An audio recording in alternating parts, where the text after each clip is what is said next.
దేవి నవరాత్రుల సమయంలో అమ్మవారిని 9 రూపాలలో కొలుస్తారు. వీటిని నవరూపాలు లేదా నవరాత్రి దేవి అవతారాలు అంటారు. అమ్మవారి 9 రూపాలు: 1. శైలపుత్రి, హిమవంతుని కుమార్తె, శివపత్నిగా ఉన్న రూపం. 2.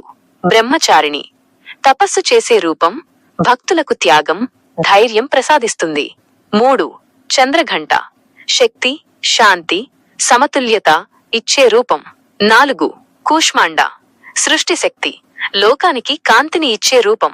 5. స్కందమాత, కుమారుడు స్కందుని, కార్తికేయుడితో ఉన్న రూపం. 6. కాత్యాయని, శౌర్యం, దుష్ట సంహారక శక్తి. 7. కాలరాత్రి, భయంకర రూపం, దుష్ట శక్తులను సంహరించేది. 8. మహాగౌరి, శాంతి, శుభం, పవిత్రతను ప్రసాదించే రూపం. 9. సిద్ధిదాత్రి, అన్ని సిద్ధులను, శక్తులను ప్రసాదించే తల్లి. ప్రతిరోజు ఒక రూపాన్ని పూజించడం ద్వారా భక్తులు ఆ రూపానికి సంబంధించిన శక్తి, ఆశీర్వాదాలను పొందుతారు. కంటెంట్